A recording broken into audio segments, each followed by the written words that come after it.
Welcome to the Better Workday podcast, hosted by Niamh Moynihan. Each week, Niamh shares tips, tricks, and insights to help you have a better workday. In today's busy work environments, it can be hard to set aside time to have one-to-ones.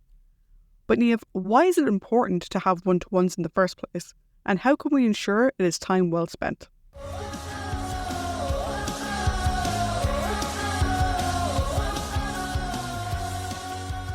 Hello. Welcome to this week's episode of the podcast. How are you doing? I am in excellent form this week because even though it's raining and it seems to be raining all the time, I am heading away for our long weekend to the sun on Friday. So if you have yet to book a break away from work or book a holiday away, this is your reminder.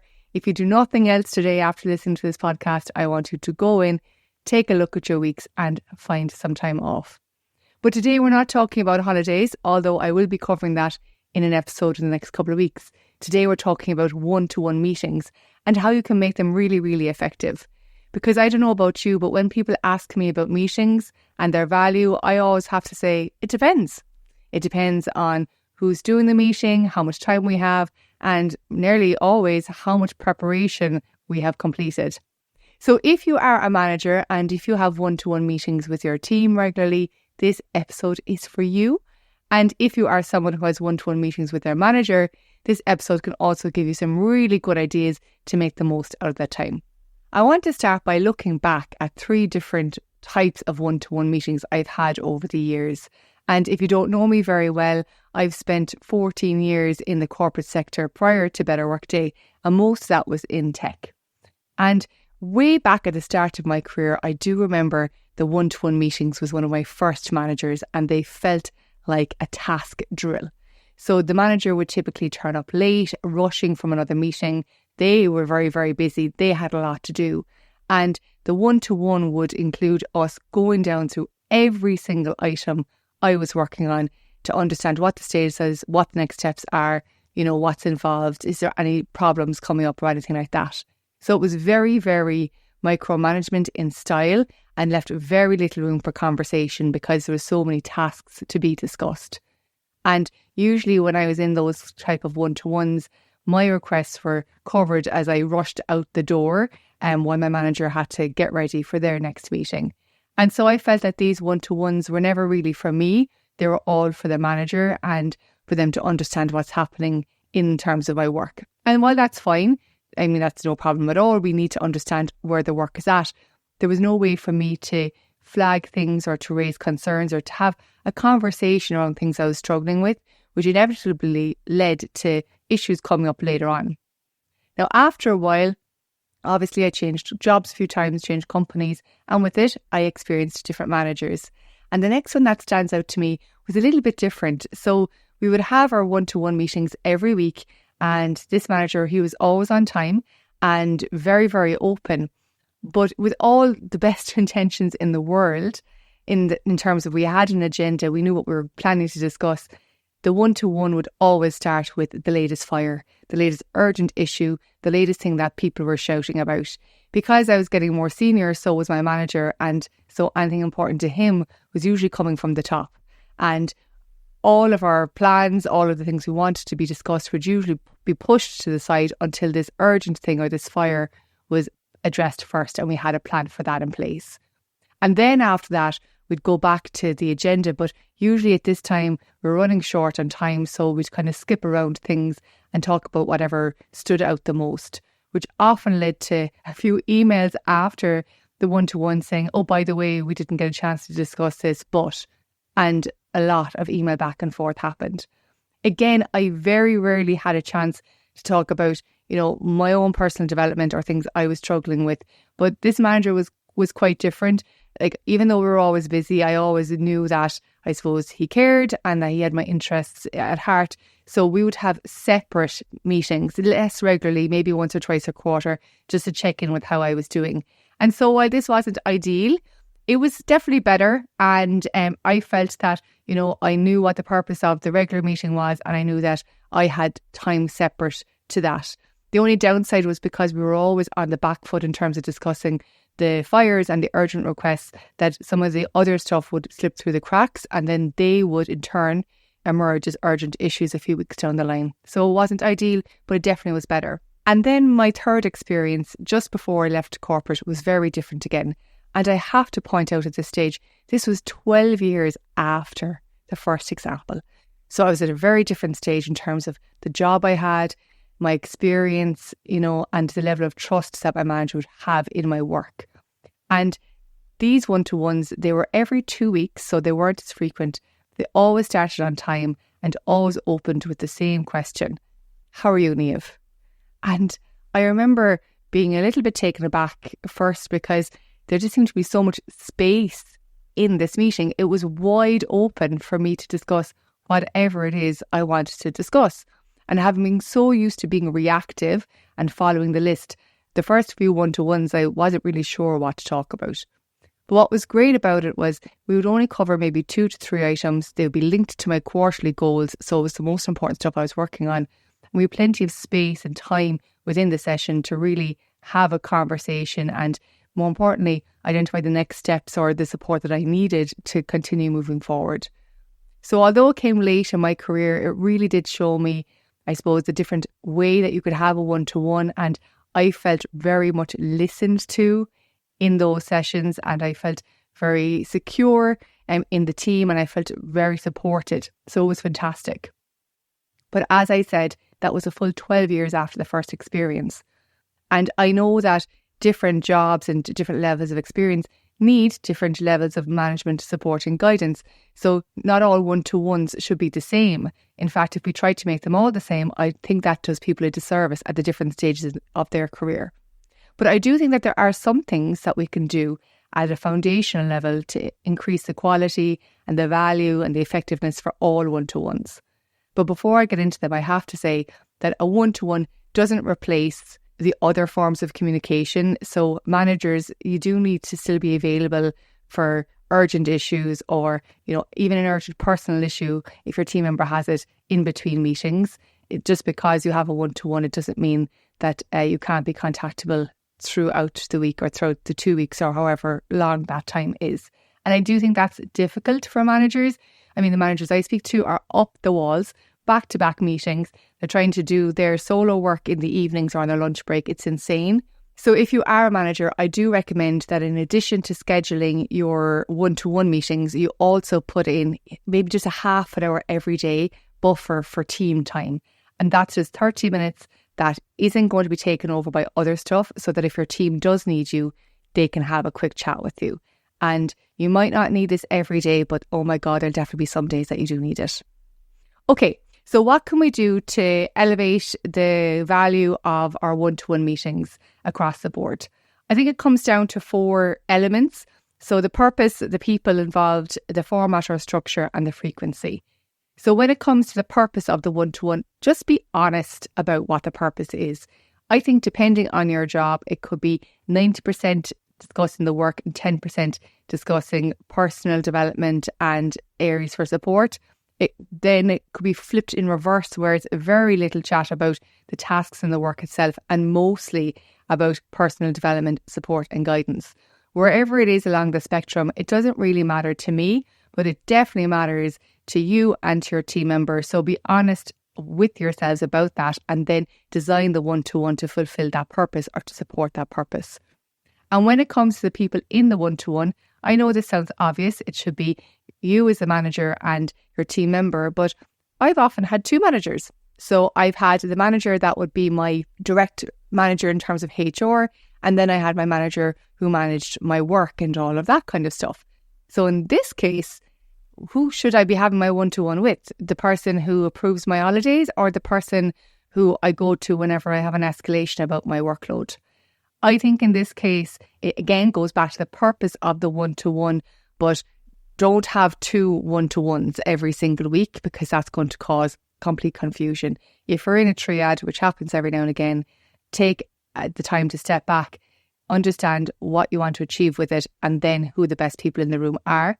And just like my second example I gave there at the start, even if the more regular one-to-ones are focused on work, there's nothing stopping you from having another session once or twice a quarter to talk about personal development. And that could be with the other manager. So the people are very, very important. And then we have the format or the structure. And it could be as structured as having a list or an agenda of items that you go through in a certain order every time.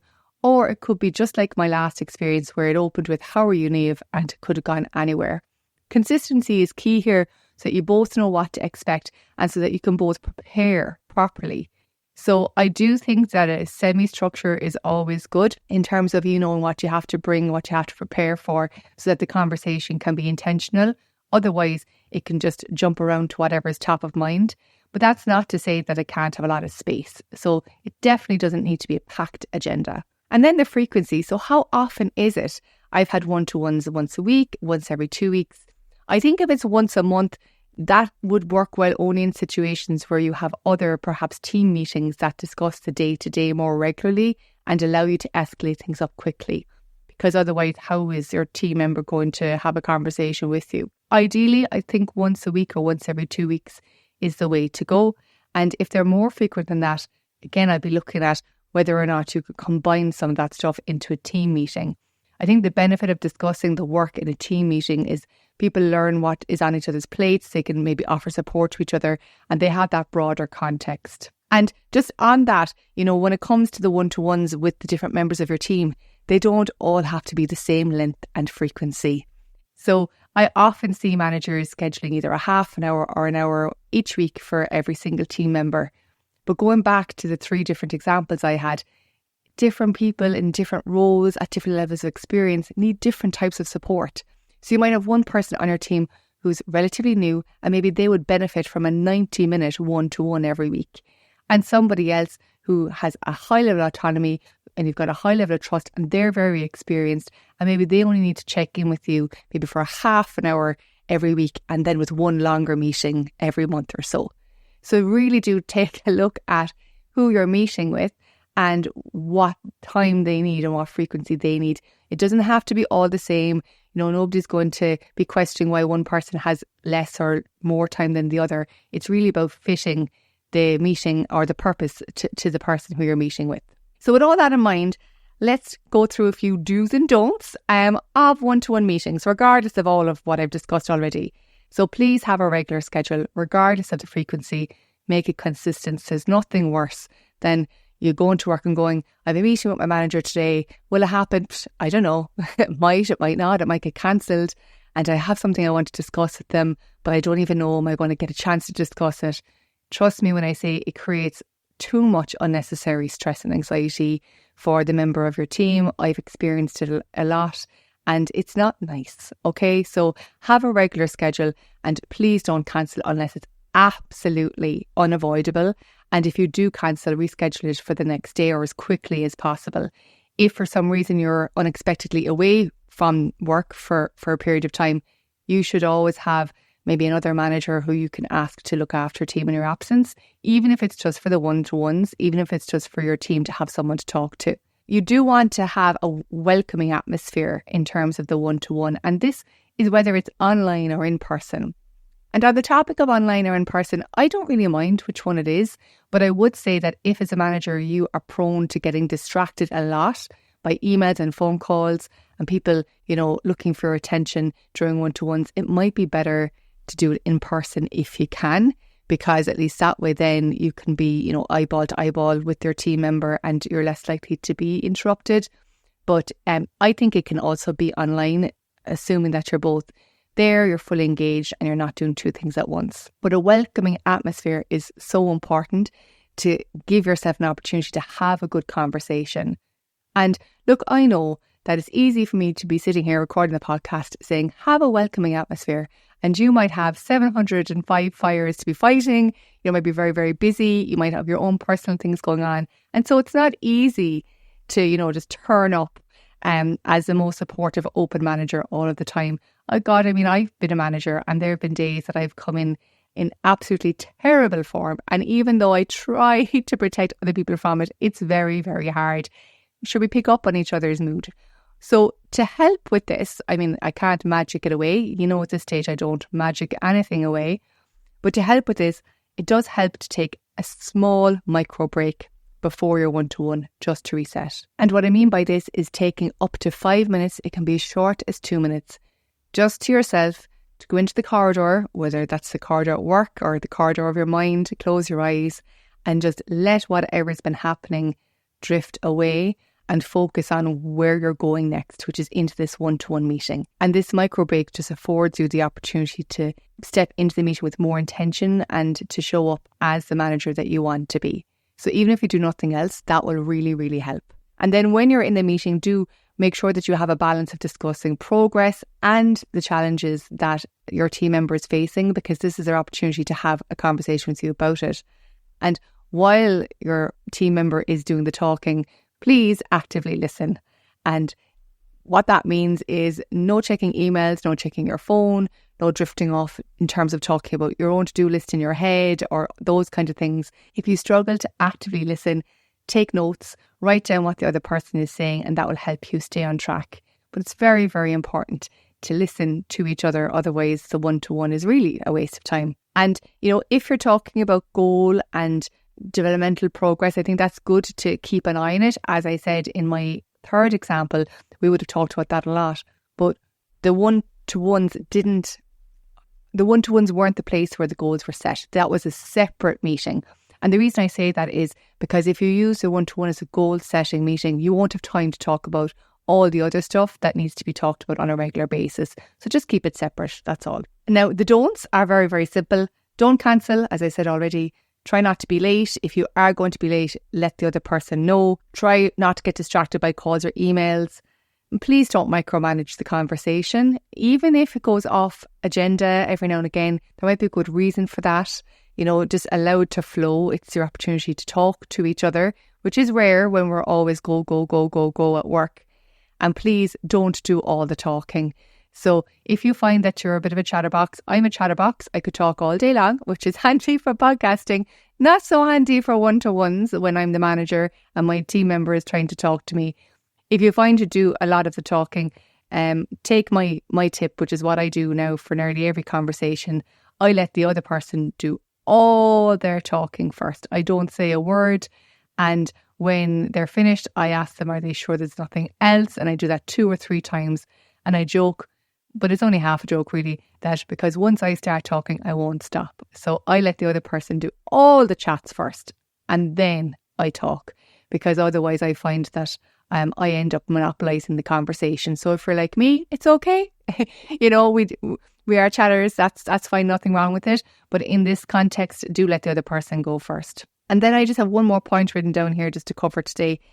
If you finish the one-to-one conversation before the time is up, so maybe you've allowed an hour and you're finished at 45 minutes, don't move on to something else. It can be so tempting when you have 15 minutes left to go, oh, will we review this thing, or oh, will we talk about this new project, or oh, will we just deep dive into our tasks? But please resist that temptation, because it dilutes the conversation that you've just had. It's much better to have your one-to-one, let it finish early if that's what happens, and then break it off, than to just add in bits and bobs at the end, because you're really, I suppose, not giving yourselves the opportunity to take advantage of that extra space. So that's it really. In a nutshell, if it's a one-to-one meeting, turn up, be present and listen to the other person, and have a regular structure, even if it's semi-structured. As long as it's the same all the time, you both will know what to expect, which means you can prepare. And if there's anything else that you would like to add in, if you have really good one-to-one meetings and if there's an approach you follow, I'd love to hear them. So as always, you can find ways to contact me in the show notes. I hope that you have found this episode helpful and it will improve your next one-to-one meeting. Until next time, stay well and have a better workday. Thank you for tuning in. We hope you enjoyed this episode. The Better Workday podcast is about helping you have a better workday. So we'd love to hear your thoughts and questions. You can find our social media details as well as any references from this episode in the show notes.